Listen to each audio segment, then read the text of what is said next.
Hey everyone, and welcome to this April edition of JaxParks TV. I'm Garrett Teague. And I'm Pam Roman. Thanks for joining us. Recently, downtown Jacksonville was the site of a beautification project that gave one of our parks a major facelift. It also exemplified the term public-private partnership. Garrett and I were there both to check out the event. Let's take a look.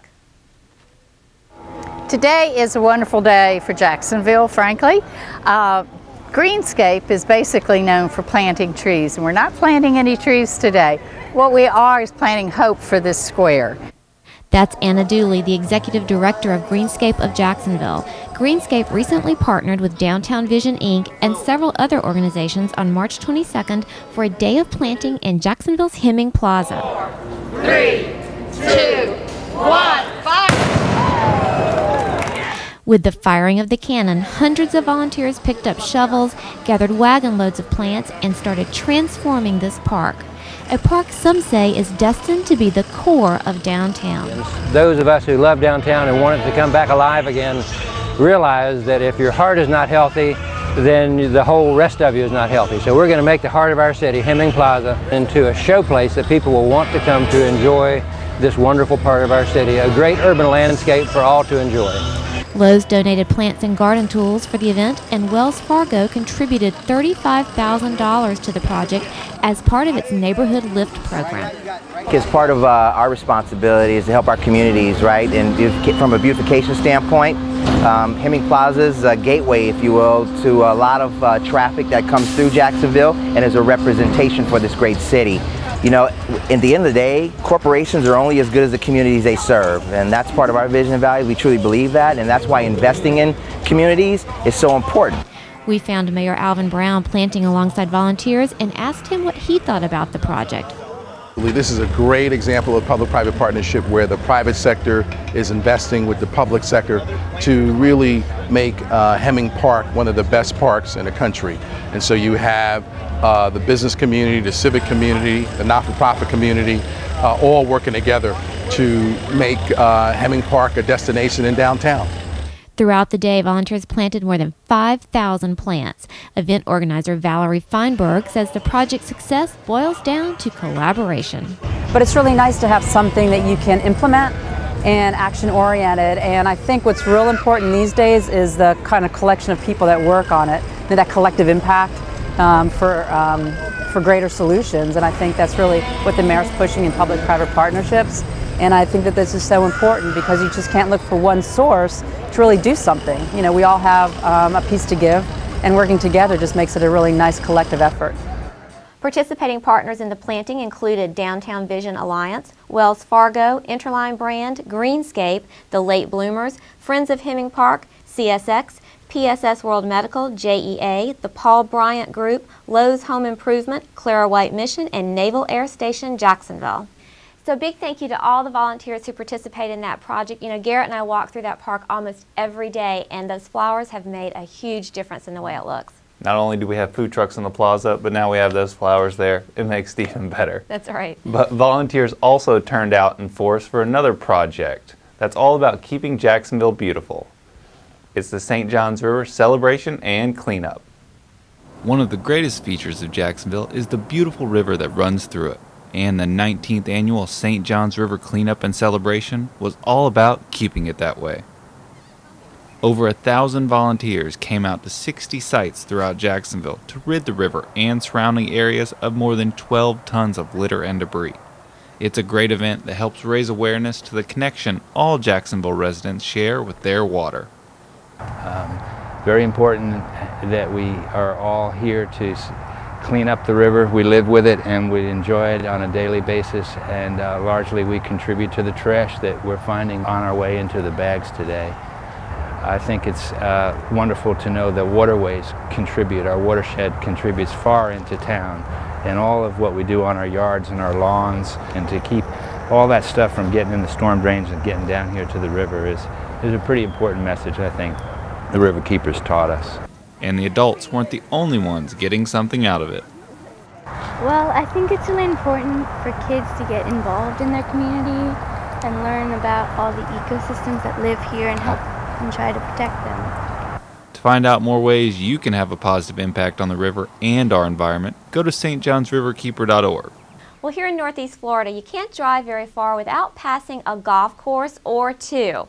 But what if you're looking for a little more action in your game? Well, recently I found just the sport, and I discovered the one place in town where you can play. I think every soccer playing kid growing up says, man, I wish there was a golf course that we could go out and just kick a soccer ball on.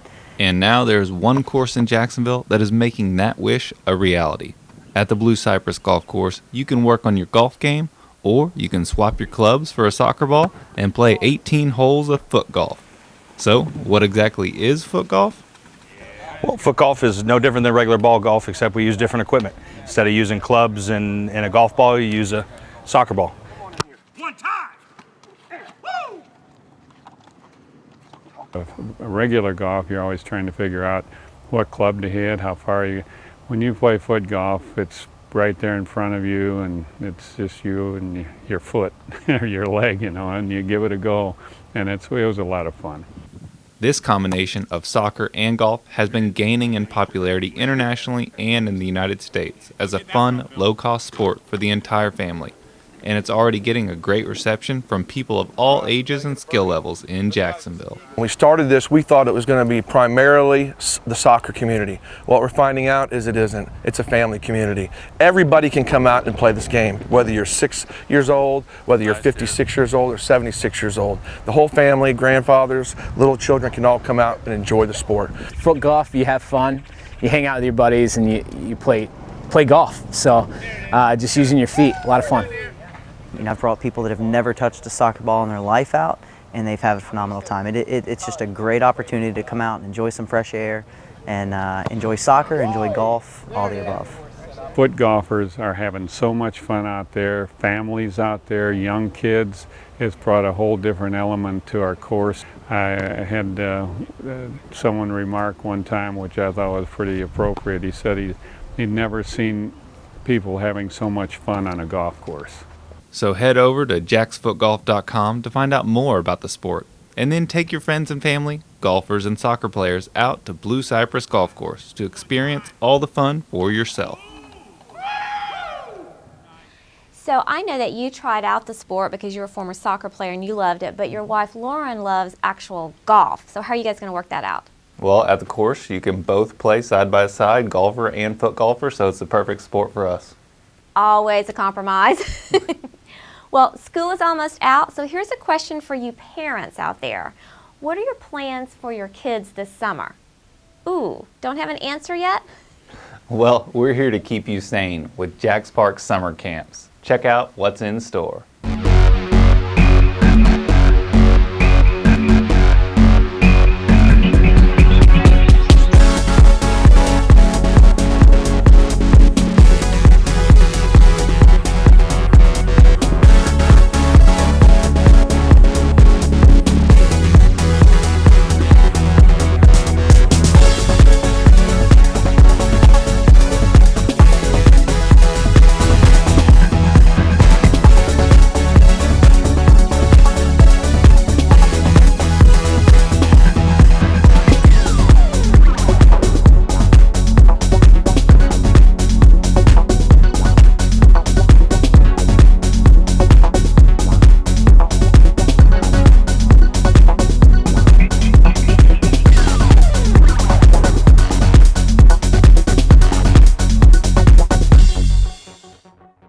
All JaxParks summer camps run June 23rd through August 1st. A limited number of fee vouchers are available this summer. The schedule of voucher event dates is on the screen. Camp fees vary by camp type. Complete details are available online at jaxparks.com. Just select the link for youth camps. It's time now to explore another one of Jacksonville's parks. So grab your water bottles, lace up your shoes, and let's get ready for a walk in the park.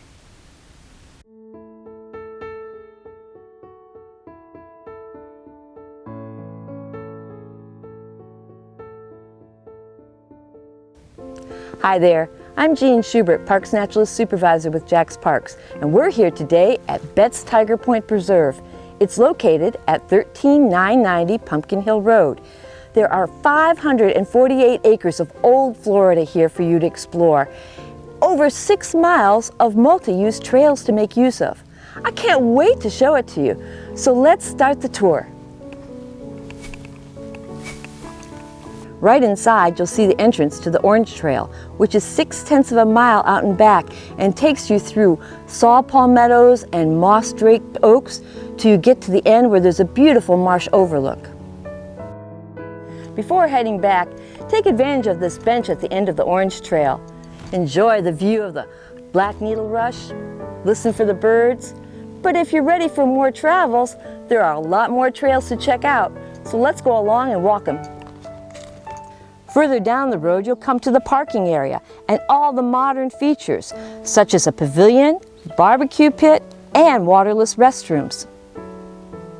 From the parking area, you can take this ADA accessible boardwalk to the observation deck, where you can cast your line in or just enjoy the view.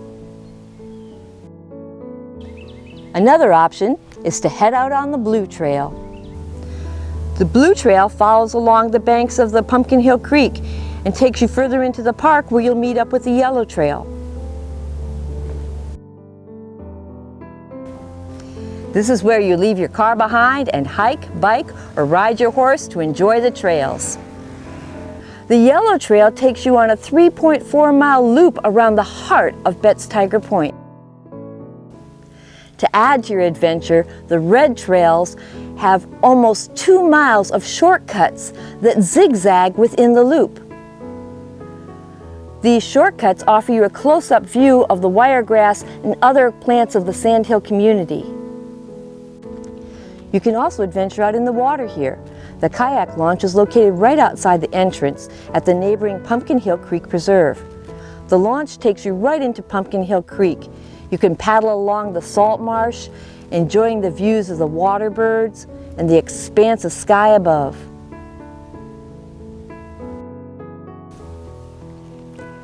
Well, that's the end of our tour of this park for today. But there's so much more to enjoy, because this park connects with Wingate, Cedar Point Preserve, and Pumpkin Hill Creek Preserve. That gives you over 25 miles of multi-use trails to enjoy. So, I hope you'll take your own personal tour of this park and our many other parks in Jacksonville. After all, it's as easy as a walk in the park. As we continue our Legacy of Giving series, I keep being amazed at how much athletic talent has come out of Jacksonville and how many return to give back to their community. Let's learn about one of those individuals now.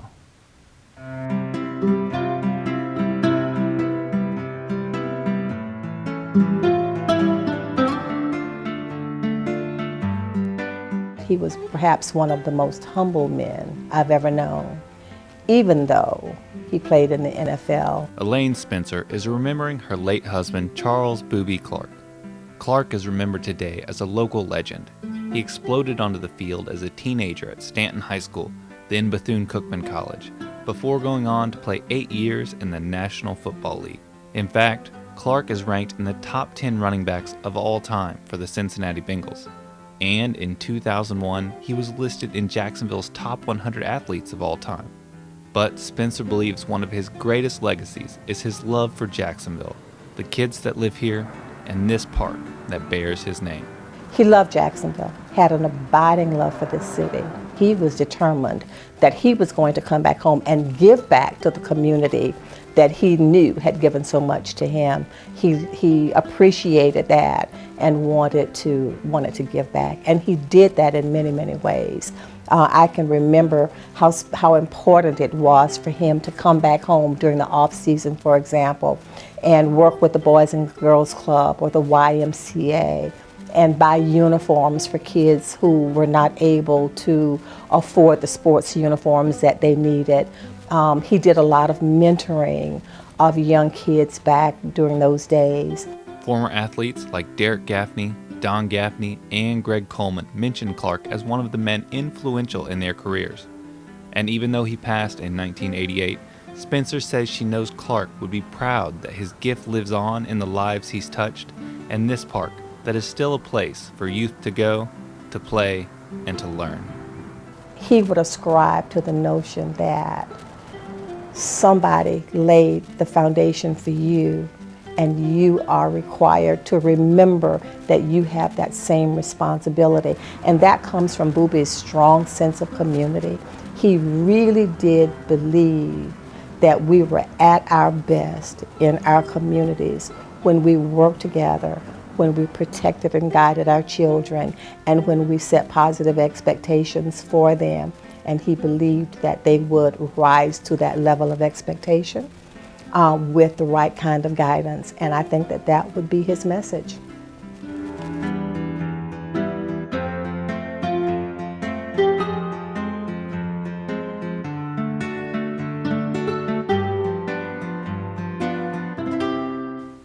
Well, that's it for this April edition of JaxParks TV.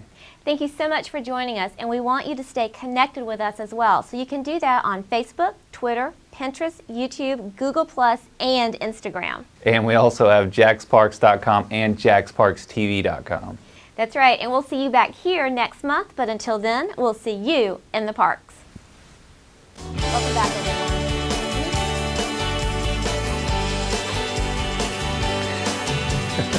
I'm just so excited to be here. Break. You're gonna be like, boom. Boom.